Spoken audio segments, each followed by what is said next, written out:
ऊपर के लेवल का गठबंधन तो हो जाएगा, लेकिन जो बाला साहेब ठाकरे का वोटर है, क्या वो वोटर जब उसे चॉइस मिलेगी कि वो कांग्रेस को दे या बीजेपी को दे अंडर गठबंधन पॉलिटिक्स, तो वो कहां जाए? क्रोनोलॉजी में पहले ठाकरे ब्रदर्स आएंगे, फिर शिंदे आएगा, फिर बीजेपी आएगा और उसके नीचे कांग्रेस आएगा।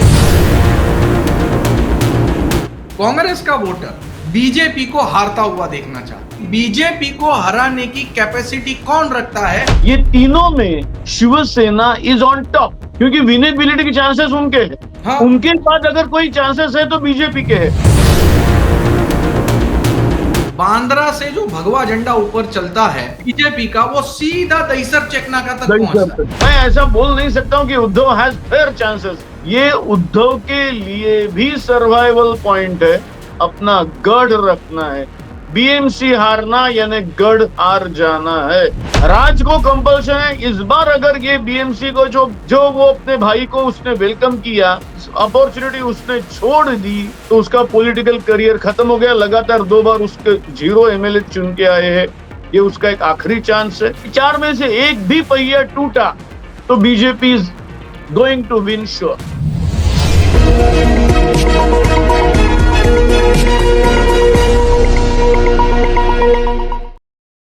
नमस्कार दोस्तों, मैं हूं मयूर परीख। बिहार चुनाव खत्म हो गया और अब बारी है मुंबई महानगर पालिका चुनाव की। महाराष्ट्र में यह चुनाव सिर्फ राज्य की दृष्टि से नहीं, बल्कि एक राष्ट्रीय राजकारण और समीकरण की दृष्टि से भी बहुत इंपॉर्टेंट चुनाव है। साल का 70,000 करोड़ का बजट, इसकी तिजोरी पर जिसका भी हक होगा वो एक बड़ी आर्थिक ताकत ही नहीं, देश की आर्थिक राजधानी पर भी अपनी ताकत जमाएगा। लेकिन यह पूरी परिस्थिति में अब वोट डाले जाने को 60 दिन से कम समय बाकी है, लेकिन गठबंधन होगा या नहीं, इस पर बहुत बड़ा सवाल है। क्या यूबीटी और एमएनएस शिवसेना का गठबंधन होगा? क्या बीजेपी और एकनाथ शिंदे की शिवसेना का गठबंधन होगा? कोई स्पष्टता नहीं है। वोटर भी क्या तय करे पता नहीं है। आखिर जिस मराठी के नैरेटिव के तहत यह चुनाव होना था, अब उसकी धार भी फीकी पड़ रही है। तो आने वाले दिनों में गठबंधन का यह राजकारण किस ओर आगे बढ़ सकता है, इस पर विस्तार से बात करने के लिए मेरे साथ है वरिष्ठ पत्रकार जयंत माइंडकर जी। जयंत माइंडकर जी, हमारी यूट्यूब चैनल में आपका स्वागत है। सबसे पहला सवाल, गठबंधन होगा या नहीं? कांग्रेस पार्टी गठबंधन चाहती है या नहीं? एमएनएस गठबंधन चाहती है या नहीं? क्या वाकई में गठबंधन की कोई सूरत बन रही है या नहीं? इसका सीधा जवाब यह है कंपल्शन, यानी कौन चाहता है कौन चाहता नहीं है, लेकिन किसकी राजकीय जरूरी क्या है। और यहां ऐसा है कि लगातार 2 बार 0 एमएलए लाने के बाद 14 और 19 का 19 और 24 को लगातार 2 बार मनसे के हमको पता है, तो मनसे को भी राजकीय अस्तित्व बनाने के लिए किसी के साथ गठबंधन में जाना जरूरी है। जो बीएमसी 1997 से बीएमसी यानी शिवसेना का उद्धव बाला साहब ठाकरे का गढ़ अगर माने, तो 1997 से 25 साल तक यानी 2022 तक लगातार ठाकरे परिवार शिवसेना ने अपने हाथ में रखी।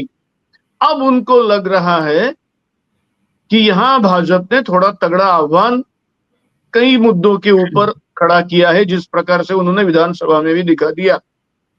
अब ये साथ में रखने के लिए उनको भी ऐसा लग रहा है कि आज जिस अपने भाई को, जो भाई हमसे 20 साल पहले बिछड़ गया था, उसका साथ इस बार अच्छा हो सकता है। वो भाई खुद आया, मराठी के मुद्दे पे आया। मराठी के मुद्दे के ऊपर मैं हाथ नहीं डालता हूं, लेकिन हम जो जरूरी, जो एसेंशियल जरूरी है वो राज की है। कुछ हद तक इतनी एसेंशियल भले ही नहीं, लेकिन वही जरूरी है उद्धव ठाकरे की भी है। अब हम आएंगे कांग्रेस की ओर। क्या कांग्रेस, जिनको मैं 1985 से उनका उनका एक मैं देख रहा हूं कि 1985 से बीच के सिर्फ 4 साल छोड़ के 1992 से 1996 तक वो सत्ता में थे। इन्हें लगातार करीब करीब 40, वो 96 से कभी भी कांग्रेस सत्ता में नहीं आई है, ये फैक्ट है। क्या आज कांग्रेस एकदम दावा कर सकती कि 227 में से हम 114 लेके आएंगे? डेफिनेटली नहीं। हाँ, ये एक आधा कोई उनका प्रेसिडेंट आके बोल सकता है हम लड़ेंगे, हम लड़ना चाहते, जैसे वो या उनके सबका रहे या और कोई किसी ने बोला है, उसको मतलब नहीं। क्या आप कर सकते हैं? नहीं कर सकते। महाविकास आघाड़ी में आपका अलायंस शिवसेना के साथ था। मुंबई में रहना है तो शिवसेना को साथ भी लेना पड़ेगा। शिवसेना ने अगर मनसे को साथ में लिया तो आप क्या करोगे? हाँ, ये एक सवाल जरूर है, क्योंकि मनसे के महाविकास आघाड़ी में लाने के लिए कई लोगों का, क्योंकि मनसे नॉर्थ इंडियंस के बारे में, एमएनएस नॉर्थ इंडियंस के बारे में जो एकदम वोलाटाइल स्टेटमेंट्स करते हैं, जो उनकी कुछ कार्रवाई रहती है उसके बारे में वो बोला जाता है। फिर भी एक पॉलिटिकल, जिसको बोलते हैं अंडरस्टैंडिंग या पॉलिटिकल रिट्रीट जैसा बोलते हैं, जिस प्रकार का रिट्रीट 2019 में कांग्रेस ने किया था और उन्होंने उद्धव ठाकरे को मुख्यमंत्री बना दिया था, उस वक्त जो आज मनसे के बारे में बात हो रही है, यही बातें क्या हम उद्धव ठाकरे को सीएम करके एक्सेप्ट करें या ना करें, कांग्रेस में यही बात चली थी। और उसका नतीजा क्या निकला हम सब जानते हैं, उद्धव ठाकरे को सीएम बना दिया। अब यही बातें कांग्रेस में अब चल रही है, क्योंकि जिस उस वक्त जो था कि महाराष्ट्र को अपने हाथ में रखना है, आज ये है। अब इसके बाद जो मैं बोल रहा हूं बहुत इंपॉर्टेंट है। मुंबई म्युनिसिपल कॉर्पोरेशन का वार्षिक बजट 75,000 करोड़ रुपए का है। यानी कि कई राज्य, छोटे मोटे जो भी राज्य या हाँ हाँ, यूनियन भारत देश टेरिटरी, के 7 राज्यों से उसका बड़ा बजट है। उससे बड़ा बजट। अब 75,000 करोड़ का बजट अगले 5 साल तक, अगर वो साथ में तीनों नहीं आए तो यानी प्लेटर पे जाके बीजेपी को दे दिया। जो बीजेपी आज ऑलरेडी इतनी पावरफुल हो चुकी है, पैसा, मुंबई का पैसा, क्योंकि मैं जो मानता हूं महाराष्ट्र आधे से ज्यादा देश की जो इकोनॉमी है, देश की जो जरूरियत है, उसकी इकोनॉमी वो उसको देखने वाला महाराष्ट्र राज्य है। उसमें से बीएमसी का हिस्सा बहुत इंपॉर्टेंट है। वो उनके हाथ में दे देना यानी एक प्रकार से अपने पांव पे कुल्हाड़ी मार लेना है। लेकिन इसकी लेकिन जयंत जी, अभी कांग्रेस ने डिक्लेयर तो कर दिया कि भैया वो अपने अपने दम पे चुनाव लड़ेगी। सारे अखबारों की सुर्खियां हैं। मानता हूं, मैं मानता हूं, लेकिन लेकिन उसके बाद भी जो बातें आई है, उसके बाद भी जो बातें आई वो ये है कि फिर भी राहुल गांधी जो बोलेंगे, उद्धव ठाकरे जो बोलेंगे, वही हम मानेंगे। ये बहुत इंपॉर्टेंट, ये बहुत इंपॉर्टेंट है। इसकी इसकी वजह क्या है? अभी कांग्रेस के पास महाराष्ट्र में कौन सी वोट बैंक बची है? मराठी मुंबई के लिए देखेंगे तो बहुत हद तक सेना और एमएनएस में डिवाइड हो जाएगा। बहुत हद तक जो भी कोई 30-35 मुंबई में मराठी प्रतिशत बचा है, उसमें से 20 से 25 इनके पास चले जाएंगे। बचे हुए 10 थोड़े से बीजेपी में भी जाएंगे, थोड़े से कांग्रेस में भी, जो भी कुछ है। कांग्रेस के पास कौन से पॉकेट वोट बचे हैं? तो वो मेनली बचे हैं मुस्लिम। और जब मुस्लिम समुदाय के सामने या तो बीजेपी या तो सेना ऐसा ऑल्टरनेटिव आता है जो 2019 से चल रहा है, और मुस्लिम ने खुद कहा है, कई बार मुस्लिम समुदायों के लीडर्स ने भी कहा है कि बीजेपी से हम शिवसेना हमारे लिए अच्छी है। भले ही वो 1992 के राइट्स में क्या हुआ था वो सब, लेकिन वो बोलते कि हमारे लिए शिवसेना अच्छी। अब कांग्रेस के ये जो पॉकेट वोट्स है, कुछ हद तक दलित दलित भी कुछ ज्यादा डिवाइड नहीं होंगे प्रकाश आंबेडकर वगैरह में, दलित और मुस्लिम ये दोनों वोट्स है मेन कांग्रेस के वोट्स है। आज ये दोनों भाई अगर साथ में आए तो भी उनको ये कांग्रेस के मुस्लिम और दलित वोट्स की जरूरत रहेगी, और तभी ये तीन मिला के और उसके साथ शरद पवार जो कि एक कद्दावर नेता है, उनका गाइडेंस, इसके साथ ही मुश्किल से 114 तक ये अलायंस पहुंच पाएगा। मतलब इतना अगर करने के बाद भी मुश्किल से ये मैं मानता इतना हूं, होने के बाद भी मुश्किल से। ये चार होने के बाद थोड़ा बहुत आसान हो जाए, अगर ये चार हाँ, हाँ। साथ में रहे तो। इस सामने दूसरा भी सवाल है, क्या बीजेपी और शिवसेना का गठबंधन होगा? अब तक कोई संकेत नहीं मिले। एक एक तो बात क्लियर है, मैं ये कितना भी उठक पटक करता रहे, थाना में एकनाथ शिंदे को माना जाएगा, कल्याण डोंबिवली में एकनाथ शिंदे को माना जाएगा, वहां बीजेपी को सेकंड रैंक करना पड़ेगा, भले ही उन्होंने नवीन गणेश नाइक को नॉमिनेट किया, ये किया, वो छोड़ दो, ऐसा ही होगा। भैया शिंदे को बोला, शिंदे का तुम्हारा गढ़ थाना में है, तुम्हारा गढ़ कल्याण डोंबिवली में है, जहां जहां से तुम्हारा बेटा भी एमपी है।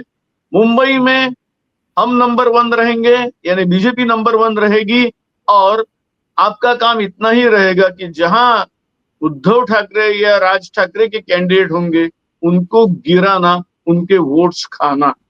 और ये बहुत इंपॉर्टेंट है, इसके लिए शिवसेना शिंदे को उनको अपने साथ में रखना ही पड़ेगा।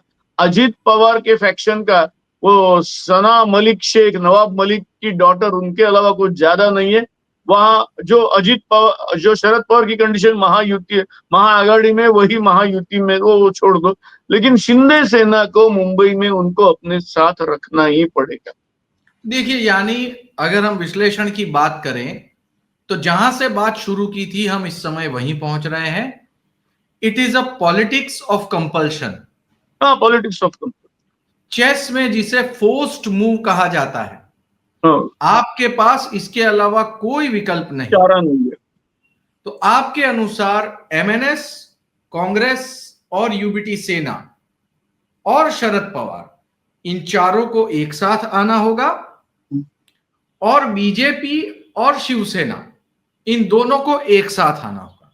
बिल्कुल अब बराबर। मुद्दा यह है कि जब इतना बड़ा अलायंस का बात हो जाएगा जिसमें शिवसेना, एमएनएस, कांग्रेस, एनसीपी, शरद पवार, ये सब अगर एक साथ में आते हैं, तो एक खबर यह भी आई है कि एमएनएस 125 सीटों की मांग पर अड़ी हुई है। मांग कुछ भी करेगा, वो अल्टीमेटली, मेरी कहीं उनके बिल्कुल कार्यकर्ताओं से बात हो गई है, बोले वो अभी जो लॉट चल रहे हैं ओबीसी वगैरह, जो उसके बाद हमारे खुद के कुछ कैलकुलेशन होंगे और उसके बाद हम आगे बढ़ेंगे। वो इतना नहीं, क्योंकि देखिए आज अगर, ये मैं सीधी बात बोल देता हूँ, राज या उद्धव दोनों ने अगर यहाँ साथ में ना रहने की गलती की तो एक का तो करियर पूरा खत्म हो जाएगा राज का, और दूसरा जो उद्धव ठाकरे कतई नहीं चाहता, वो यानी उनका गढ़, मुख्यमंत्री पद से भी ज्यादा उनका गढ़, दैट इज बीएमसी, वो अपने हाथ से जाने नहीं देना चाहते। और ये बीएमसी के अलावा, बीएमसी के लिए साथ में आएंगे। देखिए, 60 दिन बाकी है वोट, मतलब ये हम 12 नवंबर को बात कर रहे हैं, जहां तक मुझे लगता है 12 दिसंबर, 12 जनवरी, 15 जनवरी, मतलब अपना गणतंत्र दिवस के आसपास हम इसके बात पहले कर। ही, गणतंत्र दिवस के दिन मुंबई महानगर पालिका पे नया मेयर झंडा फहराएगा। ठीक है। और इसके पहले ही ये पूरा का पूरा कार्यक्रम होना है। पब्लिक कब तक डिसाइड करेगी? पब्लिक को सोचने के लोगों के लिए, दिमाग में ये है, लोगों के दिमाग में, जैसा जैसा आम मराठी आदमी से बात करो, उसको पूछो दोनों भाइयों की अलायंस के बारे में, जो 2 दशक तक आपस में झगड़ते रहे, तो वो बोलेंगे बहुत अच्छी बात है। वो एकदम, अगर वो आम मराठी रहेगा तो बोलेगा वो तो अच्छी बात है। तो ये एक लोगों ने किया है। हाँ, यही ये भी बात हुई है कि जितना ये दो भाई ऊपर आने के बाद एक तरीके से एक मराठी लोगों में अच्छा वातावरण फैला है, उतना ही नॉर्थ इंडियन या बाहर के राज्यों के लोग जो मुंबई में आते हैं, जिनको ये तो बात सही है कि कोई भी कॉस्मोपॉलिटन शहर जो बनता है वो सभी लोग आते हैं इसके लिए बनता है, उनको पूछो कि उनका क्या रवैया है, उनका क्या कहना है। ये एक शोविनिस्टिक अप्रोच रखने वाले या सन्स ऑफ सॉइल थियरी रखने वाले दो भाई अगर उभर के आए तो उनका क्या कहना है। तो हो सकता है उनमें से कई लोग इनके खिलाफ बोलेंगे। तो यानी जितना प्रो एटमॉस्फियर जा रहा है उतना ही एंटी भी है, या उससे थोड़ा कम भी हो सकता है, ये भी मैं मानता हूं, लेकिन है, लेकिन वो प्रो बीजेपी जाएगा ये इसके लिए। पोलराइजेशन जयंत भाई, पोलराइजेशन कभी अकेला नहीं होता। मानता पोलराइजेशन हूं अपने इसीलिए साथ में एंटी पोलराइजेशन साथ ही ले आता है। तो ये मैंने बोला ना, ये यहां जा रहे तो ये यहाँ दूसरा ऐसा कि तीसरा नहीं आएगा, क्योंकि कांग्रेस इतनी वीक हो गई है आज, क्योंकि कांग्रेस को अपना वोटर क्लास नहीं दिख रहा है। कांग्रेस के पास कौन से वोट्स बचे हैं। हालांकि ये बात अलग है कि जो भी विधानसभा और लोकसभा में शिवसेना का शिवसेना को विक्ट्री मिली है, उसमें डिसीजिव वोट्स जो है मुंबई एरिया में, एमएमआर एरिया में, वो कांग्रेस के रहे, क्योंकि वो जो हाँ, हाँ, ये बहुत इंपॉर्टेंट है। ये वही मैं कह रहा हूं, कांग्रेस को माइग्रेट हो गया। कांग्रेस का वोट माइग्रेट यूबीटी हो को गई। माइग्रेट हुआ, लेकिन हाँ, यूबीटी का वोट कांग्रेस को माइग्रेट नहीं मुंबई हुआ है। सिटी में नहीं, होगा कि तो नहीं, ये आज और बड़ा आज सवाल भी है। आज फिर से इनकी जरूरत है। आज फिर से शिवसेना को जरूरत है, उसके बदले में ये जो भी कुछ डील करेंगे कांग्रेस वो करेंगे। लेकिन अगर ये कांग्रेस कुछ बोल रहे हैं, मेरे ख्याल से उनके क्या प्रेसिडेंट कुछ बोल रहे हैं, अगर कुछ करेंगे वो अपना सेपरेटली लड़ेंगे, तो पहली बात तो जितना मैं जानता हूँ राजनीति वो नहीं लड़ेंगे। लेकिन समझो वो गलती की, तो कांग्रेस जो आउटगोइंग बीएमसी में 30 थी,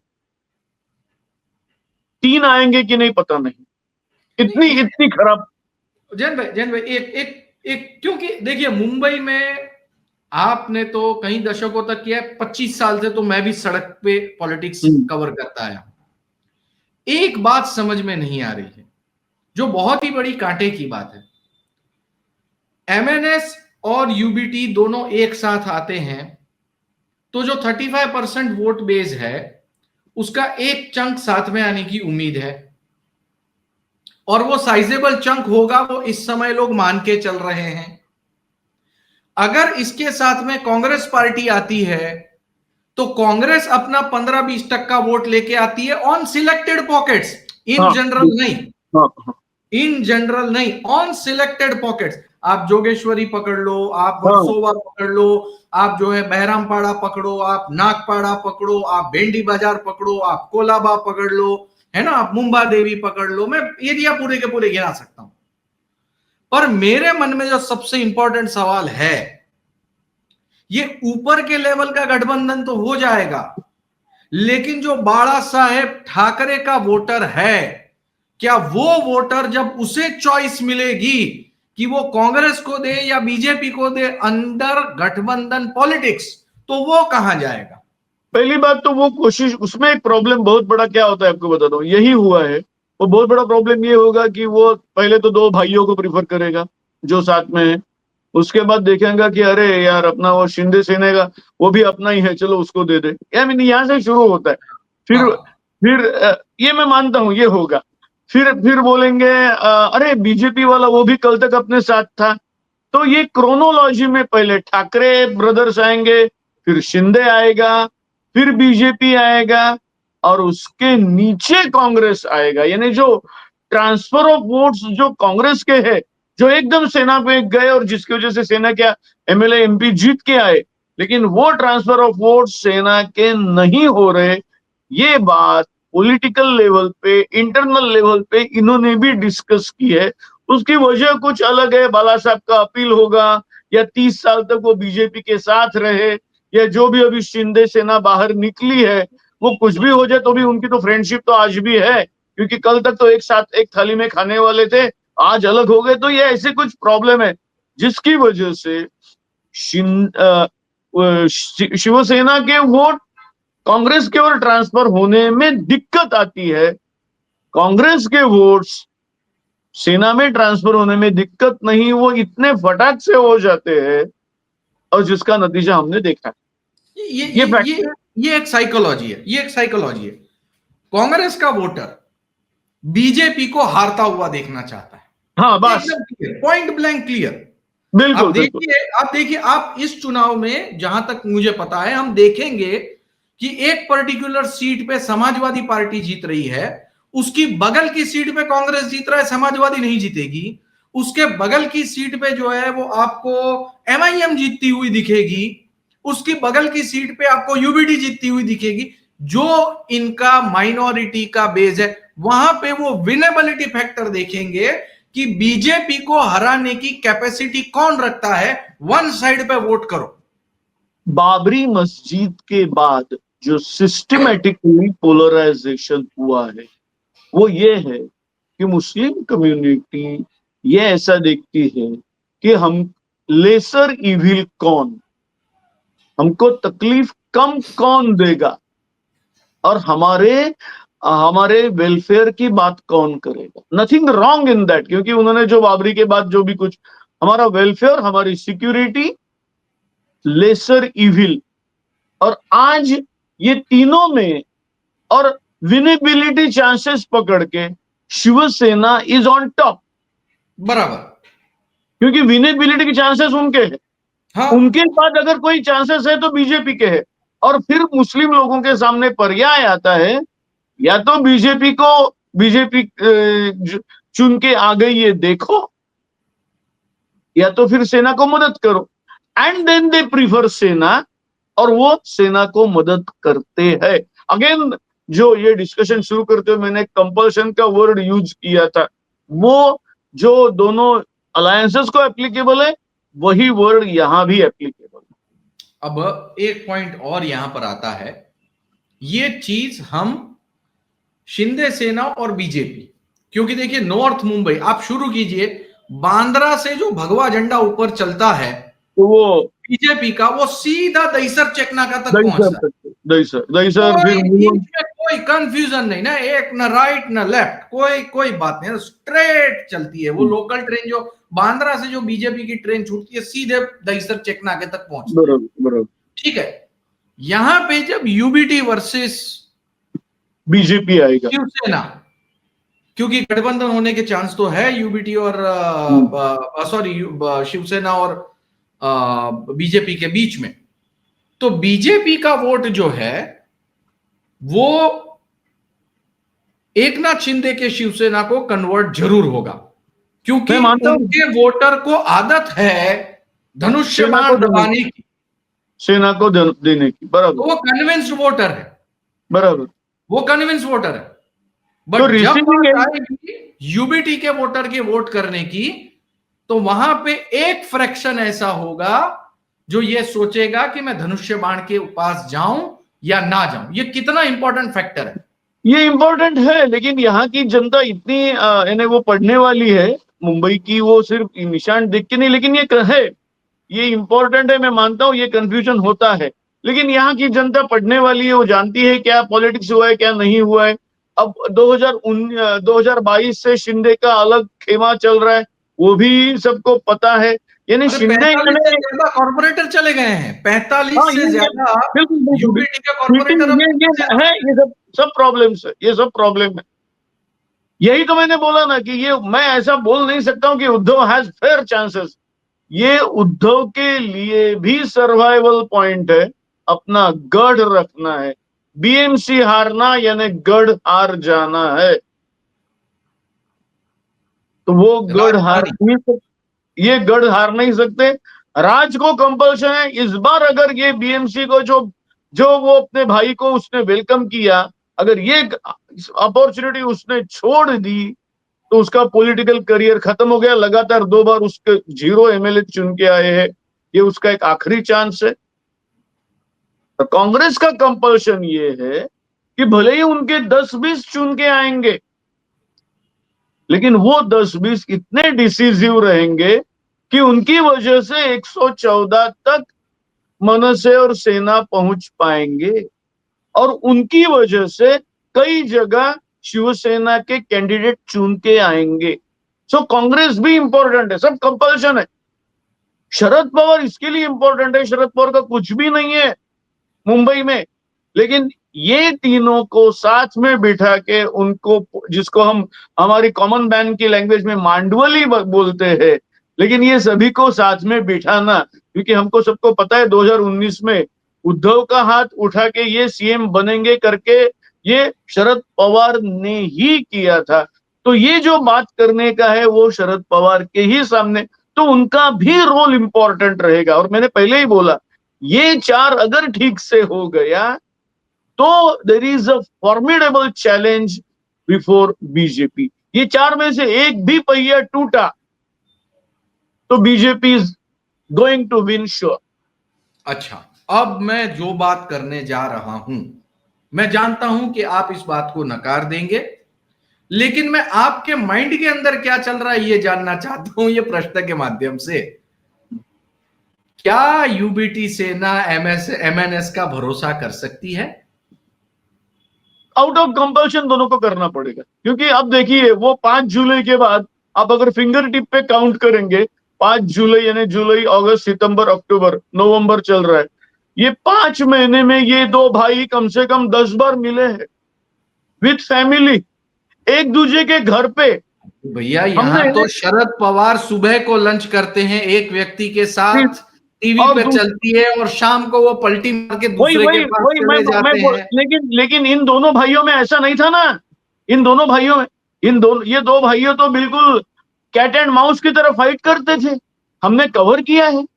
जो टॉन्ट्स मारते थे एक दूसरे को, जो टॉन्ट्स मारते थे, जिस बार एक बार बाला साहब ने गुस्से में कहा था राज के बारे में, जो हमने आपने कवर किया है कि अरे तू अभी अलग हुआ है ना तो बार बार टॉन्ट क्यों मारते रहता है, और ये जो बोलता है कि तू यहाँ का आटा लेके गया है, उद्धव को बोलता है कि तुमको यानी आटा मिला है, वसी विरासत में मिला, ऐसा तू जो बोलता है। तो बाला साहब ने आगे बोला, अरे तू भी तो यहीं का आटा लेके गया है।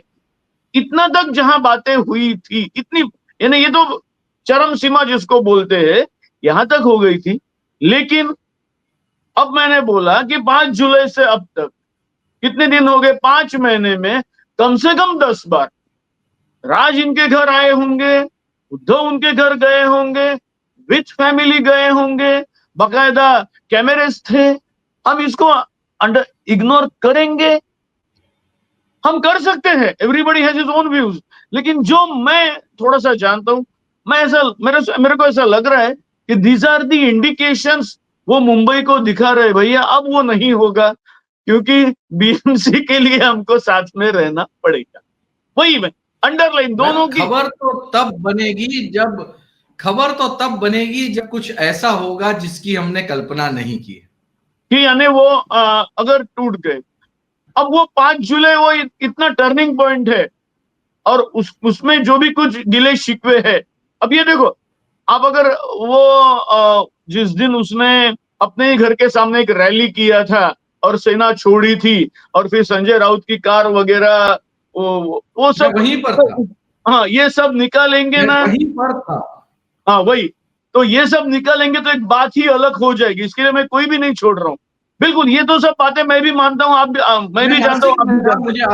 मुझे आज भी याद है, मैं नासिक में गया था, जिस होटल में राज ठाकरे जी रुके थे उसी होटल में मैंने स्टे किया था। सुबह 4 बजे, जो कि बहुत अनएक्सपेक्टेड है, लेकिन उसी टाइम के आसपास अर्ली मॉर्निंग में हलचल शुरू हुई थी। और राज ठाकरे उन्होंने नासिक से जब मुंबई की ओर चलना शुरू किया, तो जैसे जैसे एक एक गांव आगे बढ़ता गया, एक एक गाड़ी बढ़ती गई, और जब तक मैं मुंबई पहुंचा तब तक वो 1 किलोमीटर से भी ज्यादा लंबी गाड़ियों का एक काफिला बन गया था, जिसमें मैं भी था। और फिर वो काफिला सीधा शिवाजी पार्क पहुंचा, और वहां से लेकर के उन्होंने रैली की, उन्होंने बात किया, तब तक मैं बिल्कुल वहीं पर था। वो तीनों दिन मेरी नजरों के सामने है, और इसीलिए बहुत बार संदेह होता है, क्योंकि हर बार हर व्यक्ति अपना भी मौका ढूंढता है अपना अकाउंट सेटल करने के लिए। ये अकाउंट सेटल करने में मेरा इतना ही कहना है, ये अकाउंट सेटल करने में राज को भी 0 मिलेगा, उद्धव को भले ही 0 मिलेगा। हाँ, ये देखो, जबकि कांग्रेस ने पर्टिकुलरली पृथ्वीराज चौहान ने खुलेआम बोला था, हम we had reservations for Uddhav, लेकिन जब आए तो दिल खोल के लाया, भैया आप सीएम बन जाओ लेकिन इसको दूर रखो। आज वही बात है, मैं फिर से बोल रहा हूं, टूट जो आप बोल रहे हैं वो हो गया तो दोनों को जीरो मिलेगा, बीजेपी आराम से बैठी है। वो आप जो बोल रहे हैं इधर बांद्रा से लेके बोरीवली दहीसर तक, उधर कहां से अपना दादर से लेके मुलुंड तक, ये पूरा इलाका बिल्कुल बस ये दो के ऊपर हम बीएमसी हमारी हो, ये तो हो गया। अगर ये रोकना है फिर वही बात आ जाती कि तुमने क्या अचीव किया, मैंने बीजेपी को रोका, इसके अलावा कुछ भी नहीं। तो इसके लिए फिर वो शायद मराठी आएंगे, फिर वो कांग्रेस के मुस्लिम आएंगे, दलित आएंगे, शरद पवार का उसमें जो भी कुछ एस्ट्यूट पॉलिटिशियन करके जिनको माना जाता है वो कुछ डील करेंगे, जो भी कुछ है। बीजेपी को रोकना, और मैं केवल बीजेपी को रोकना नहीं बोलता हूं, और साथ में उससे भी इंपॉर्टेंट 75,000 करोड़ रुपये जिसका बजट है वो बीएमसी अपने हाथ में रखना, ये मेरे लिए सबसे इंपॉर्टेंट। जी हाँ, बहुत बहुत शुक्रिया, आज आपने बहुत डिटेल में बात की। अब यहां से 60 दिन आगे तक हम लगातार अलग अलग विषयों पर बातचीत करते रहेंगे। बिहार के बाद अब मुंबई महानगर पालिका यही सबसे बड़ा खेला होने जा रहा है। आप हमारे शो में आए, अपने विचार बताए, बहुत बहुत धन्यवाद। तो दोस्तों, चुनाव सर पे है, गठबंधन की राजनीति किस दिशा में जा रही है, इसे लेकर पत्ते आने वाले दिनों में खुलेंगे। आज के एपिसोड में हमने यही कोशिश की, ये जानने की, ये समझने की कि आखिर गठबंधन किस दिशा में आगे जा रहे हैं। बहुत सारी चीजें अभी भी खुलती जाएंगी। आप बने रहिए हमारे साथ, हमारी यूट्यूब चैनल को सब्सक्राइब कीजिए, वीडियो पसंद आया हो तो लाइक कीजिए, दोस्तों के साथ शेयर कीजिए। आप क्या मानते हैं वीडियो के नीचे कमेंट बॉक्स में जरूर लिखें। वीडियो अंत तक देखने के लिए आपका बहुत बहुत धन्यवाद।